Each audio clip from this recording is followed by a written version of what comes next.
धनराम, अब उसके आगे क्या हुआ? धनराम ने एक दिन उनसे मोहन के बारे में पूछा था। जब उसके पिता बंसीधर बाजार में घूम रहे थे तो धनराम उनको बाजार में मिल गया और उसने कहा कि भाई मोहन कैसा है, मोहन का क्या हाल चाल है। उन्होंने मोहन के बारे में धनराम ने उसके पिता से पूछा था। घास के एक तिनके को तोड़कर दांत को खोदते हुए उन्होंने बताया कि वह सेक्रेटरीट में नियुक्त हो गई है, उसकी नियुक्ति हो गई है। सेक्रेटरी, उन्होंने झूठ बोला और झूठ बोलते समय उन्होंने दांत में एक फांस फंसा ली ताकि जो झूठ बोल रहे हैं उसको पाप ना लगे। हाँ, और शीघ्र ही विभागीय परीक्षाएं देकर वह बड़े पद पर पहुंच जाएगा। ऐसा उसके बंसीधर ने धनराम से ये बात कही थी। धनराम को त्रिलोक सिंह मास्टर की भविष्यवाणी पर पूरा यकीन हो गया था। उसे लगा कि हाँ, त्रिलोक सिंह मास्टर साहब कह रहे थे कि धनराम एक दिन बड़ा आदमी बनेगा, और बन गया। धनराम, ये मोहन बड़ा आदमी बनेगा और बन गया। धनराम को इस बात पर पूरा विश्वास था। ऐसा होना ही था, उसने सोचा। दांतों के बीच में तिनका दबाकर अपने असत्य भाषण का दोष न लगने का संतोष देकर वंशीधर आगे की ओर बढ़ गए। उन्हें लगा उन्होंने झूठ बोला है और इसका उन्हें पाप न लगे, इसलिए वो आगे बढ़ गए और उन्होंने इस तिनका अपने दांतों में फंसा लिया था। धनराम के शब्द मोहन लला बचपन से ही बड़े बुद्धिमान थे, उन्हें बहुत देर तक कचोटते रहे। जबकि जब उसने सुना कि हाँ, वही सेक्रेटरी नियुक्त हो गया है, जल्दी ऊंचे पद पे और आ जाएगा, तब धनराम ने कहा था हाँ, मोहन लला तो बहुत ही बुद्धिमान थे, उनको तो ऊंचा पद मिलना ही था। ये बातें उसके पिता के मन मस्तिष्क में लगातार गूंज रही थी और उसे बहुत ज़्यादा दुख पहुंचा रही थी। त्रिलोक सिंह मास्टर की बातों के साथ बचपन से लेकर अब तक के जीवन के कई प्रसंगों के बारे में मोहन और धनराम बातें करते रहे। बचपन से कब स्कूल की बातें, बचपन की बहुत सारी बातें वो लोग कर रहे थे।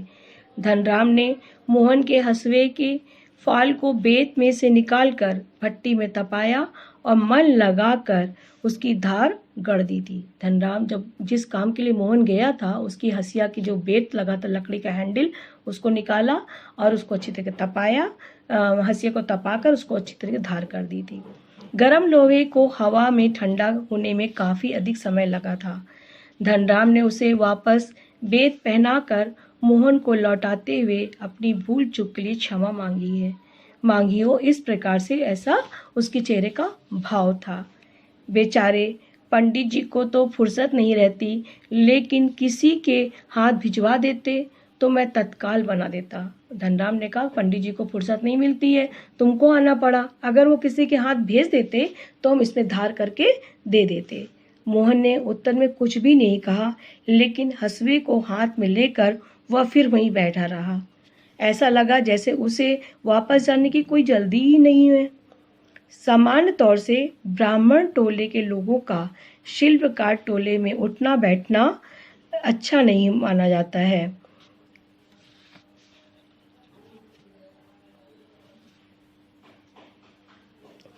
किसी कामकाज के सिलसिले में उन्हें यदि शिल्पकार टोले में आना जाना पड़ा हो तो खड़े खड़े ही बातचीत करके वो चले जाते हैं। लेखक कहते हैं कि उच्च जाति के लोग निम्न जाति के टोले मोहल्ले में नहीं जाते। अगर किसी काम से जाते भी हैं तो खड़े खड़े अपना काम करके चले आते, वहाँ बैठते नहीं हैं।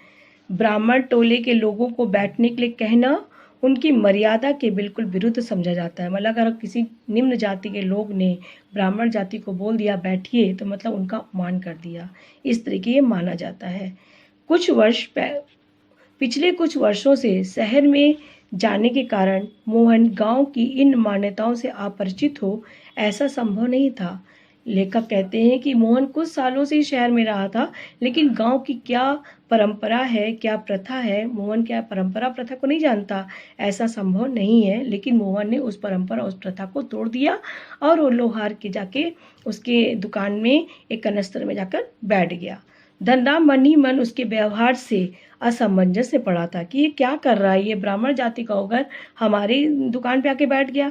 लेकिन प्रकट करने में उसने उसे कुछ भी नहीं कहा और अपने काम को करता रहा। उसने मोहन से ये नहीं कहा कि तुम मेरी दुकान में आके क्यों बैठ गए, लेकिन मन ही मन वो सोच रहा था कि ब्राह्मण जाति को होकर हम छोटी जाति के लोगों की टोली में कैसे आ गया।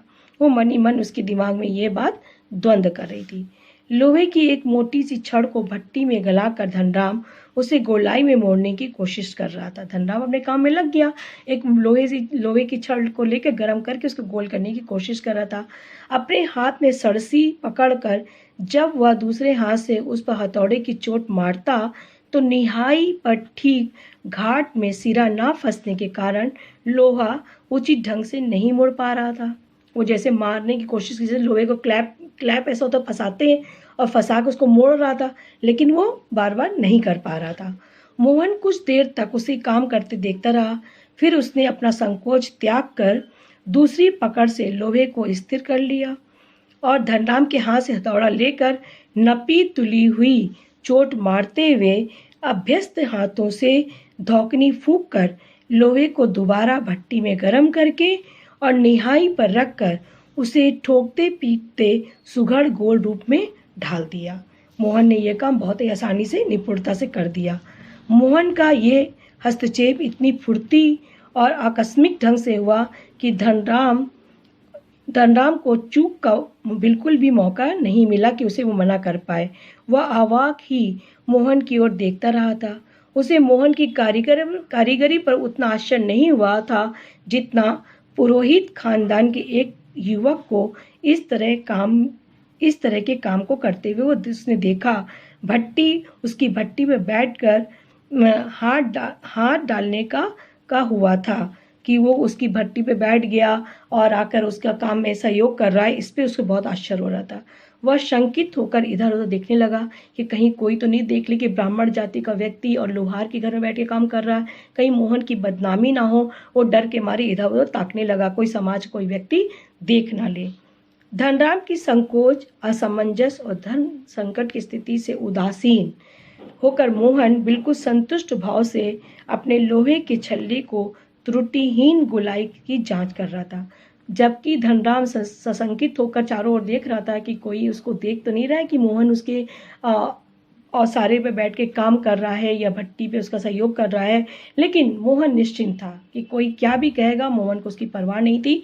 मोहन ने जो काम किया था, जो उसने लोहे की छड़ को गोल किया था, वो उसको देख रहा था कि ठीक से गोल हुई है, उसमें कोई कमी तो नहीं है। उसने धनराम की ओर अपनी कारीगरी की स्वीकृति पाने की मुद्रा से देखा।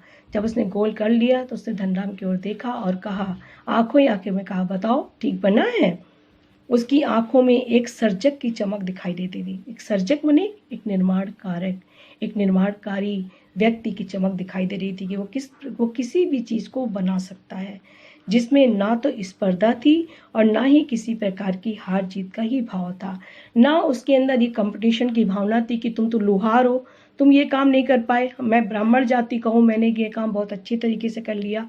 और ना ही उसके अंदर ये भाव था तुम हार गए और मैं जीत गया, बल्कि उसकी आंखों में एक सर्जक की चमक थी कि उसने जो काम को सीखा है उस काम में उसने पूरी तरीके से निपुणता प्राप्त की है और वो काम को अच्छी तरीके से कर सकता है।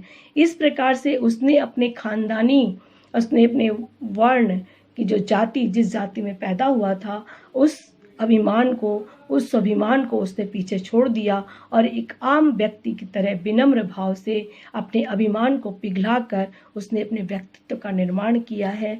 इस पाठ से हमें ये प्रेरणा मिलती है।